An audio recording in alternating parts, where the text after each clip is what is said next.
Principle of microbiology. ये बहुत बड़ा नहीं है लेकिन बहुत इंपॉर्टेंट है, एग्जाम में बहुत बार आया, आप खुद पीडीएफ में देख लेना एक बार। तो प्रिंसिपल ऑफ माइक्रोबायोलॉजी क्या है? प्रिंसिपल का मतलब आप क्या समझते हो? आपको मैं मेनू प्लानिंग का प्रिंसिपल बताई थी न्यूट्रिशन में, तो उसमें क्या था कि कैसे आप चीज़ों को मेनू प्लानिंग में क्या क्या चीज़ों को ध्यान रखोगे, तो माइक्रोबायोलॉजी में क्या क्या नियम, क्या शर्तें, क्या सिद्धांत है उसको देखना है। तो बहुत बुक में और बहुत उलझा हुआ इसका कॉन्सेप्ट है, लेकिन हम लोग देखेंगे। एक पूजा का बुक बहुत अच्छा है, तो वो उनके थ्रू बहुत अच्छे से उसमें दिया हुआ था कि बेसिक प्रिंसिपल सबसे पहले देखेंगे और इसके बाद अप्लाइड प्रिंसिपल कि कैसे आप अप्लाई करोगे, अपने माइक्रोबायोलॉजिकल नॉलेज को अप्लाई करते हो, क्या प्रिंसिपल, क्या चीज़ें आपको ध्यान रखनी रहती है, जिसके अंदर मेडिकल एंड सर्जिकल देखेंगे। सबसे पहला बेसिक देख लेते हैं। तो बेसिक प्रिंसिपल में क्या है? 4 बेसिक कॉन्सेप्ट है माइक्रोबायोलॉजी का। यहाँ पे ये होगा माइक्रोबायोलॉजी। सो ये जो 4 बेसिक वाला जो है, ये सीधा सीधी ये वाला कॉन्सेप्ट है कि बेसिक में बताया गया कैसे कैसे डिजीज कॉज होता है वो बेसिकली। तो सिंगल माइक्रोब्स जो always responsible for every specific infectious disease. एक माइक्रोब्स ही काफ़ी है कोई भी डिजीज कंडीशन को कॉज करने के लिए इंडिविजुअल में। The isolation of particular microbe host using aseptic technique, कि मतलब कि अगर आपको वैक्सीन सब बनाना है, वैक्सीन इसी से बनता है, माइक्रोबायोलॉजी का यही सब यूज किया जा रहा है इम्यूनोलॉजी के लिए। तो अगर आप किसी से हटाते हो तो एसेप्टिक टेक्निक का यूज करना है। एसेप्टिक हम लोग देखे टर्म्स में कि कोई भी मतलब कि बैक्टीरिया या फिर माइक्रोब से सब नहीं रहना चाहिए। और देन इसे प्योर कल्चर करवाना है मीडियम का यूज करके। यहाँ पे देखे थे हम लोग।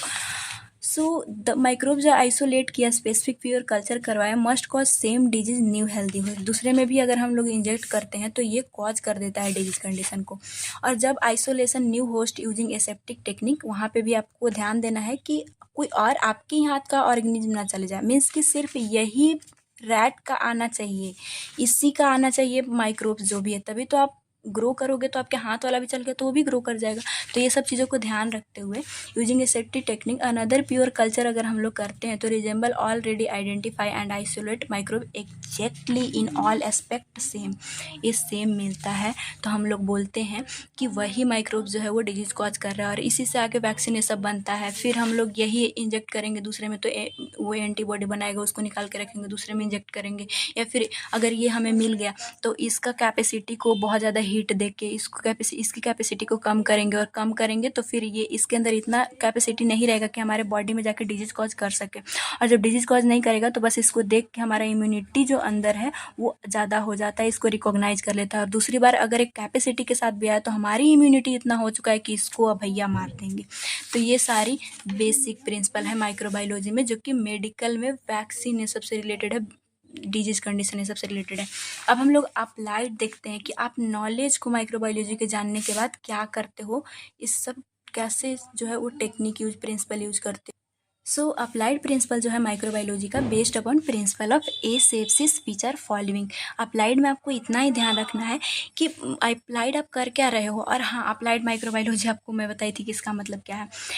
देखिए, अप्लाइड का मतलब माइक्रोबायोलॉजी आपको इसलिए पढ़ाया जा रहा है कि आप एक नर्स हो, और अप्लाइड में आप और पहले आप माइक्रोबायोलॉजी को जान गए कि इसके अंदर बैक्टीरिया, वायरस है, कुछ तो अच्छा है लेकिन कुछ बहुत worse condition, disease condition cause कर देता है। तो उसको कैसे हम बचा सकते हैं, कैसे क्या अपने नॉलेज को, माइक्रोबायोलॉजी के नॉलेज, क्योंकि हाँ यहाँ पे बैक्टीरिया इसमें ग्रोथ है, अगर हम डायरेक्ट इसे बिना स्टेरलाइज किए अगर उसी से कोई भी प्रोसीजर कर देंगे तो इस पेशेंट को डिजीज कंडीशन हो जाएगा। तो बचाने के लिए आप क्या नॉलेज, क्या ध्यान रखोगे, वही माइक्रोबायोलॉजी में आपको पढ़ना है। प्रोटोकॉल, एप्लीकेशन और कैसे प्रिवेंट करोगे डिजीज को, ये बेसिकली अप्लाइड माइक्रोबायोलॉजी है। सो अप्लाइड प्रिंसिपल ऑफ माइक्रोबायोलॉजी में आपको बस इतना ही ध्यान रखना है, एसेप्टिक टेक्निक का यूज करना है। एसेप्सिस मीन्स कि माइक्रो ऑर्गेनिज्म ना रहे, ताकि बॉडी में ना जाए पेशेंट के। सो मेडिकल एसेप्टिक प्रिंसिपल क्या है? रूटीन हैंड रब। आप क्या करते हो? मेडिकल मीन्स कि सर्जिकल जब ना करना हो, नॉर्मली जो आप परफॉर्म करते हो ट्रीटमेंट पर्पज से, कोई भी इंसिजन ना लगाना हो, तो वहाँ पे आप क्या एसेप्टिक टेक्निक प्रिंसिपल क्या है आपको ध्यान रखना है, क्या नियम आपको ध्यान रखना है, क्या सिद्धांत आपको लगाना है। सबसे पहले आप हमेशा रूटीनली हैंड रब करोगे, हैंड वॉश करोगे, जिसमें आपको ध्यान रखना है कि जितने भी प्रोसीजर है, अब आप बोलोगे दीदी आप प्रोसीजर बताओ, बिल्कुल भी नहीं बताऊंगी, क्योंकि मैं अलग वीडियो बनाई हूँ, आप चाहे तो देख सकते हो, या फिर आप जानते भी होगे, हम लोग नर्सिंग फाउंडेशन में पढ़ के आए हैं। तो सारे प्रोसीजर का यूज करके अच्छे से हैंड रब करना, ताकि एसेप्टिक हो, वहाँ पे कोई भी ऑर्गेनिज्म ना हो।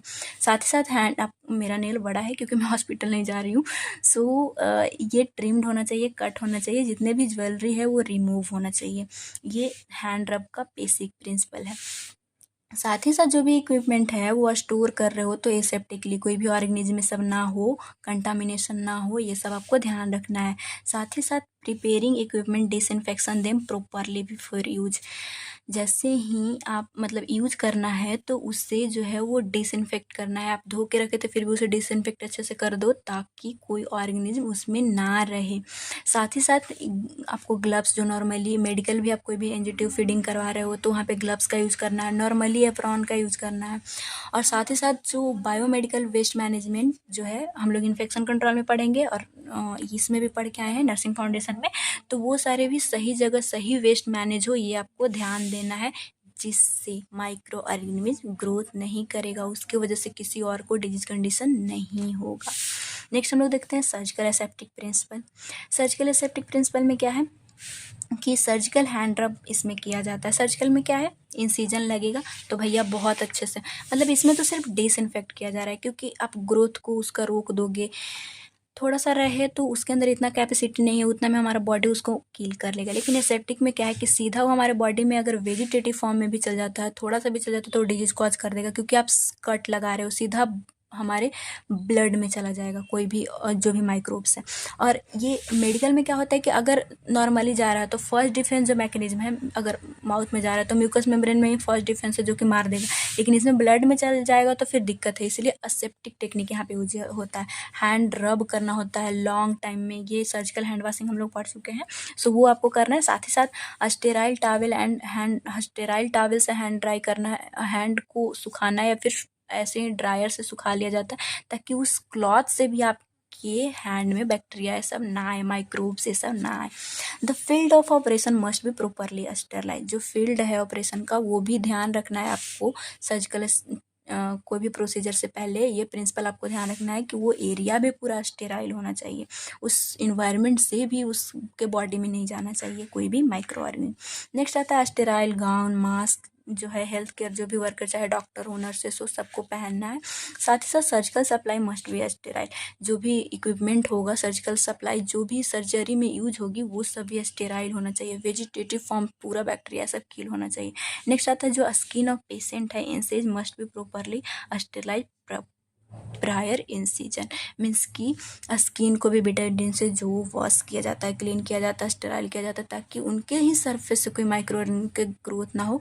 तो ये सारी सर्जिकल एसेप्टिक प्रिंसिपल है, जो कि अप्लाइड माइक्रोबायोलॉजी के प्रिंसिपल में आता है। ये चीज़ों को, नॉलेज को आप अप्लाई करते हो ताकि माइक्रो ऑर्गेनिज्म की ग्रोथ ना हो, उसकी वजह से डिजीज कंडीशन ना हो।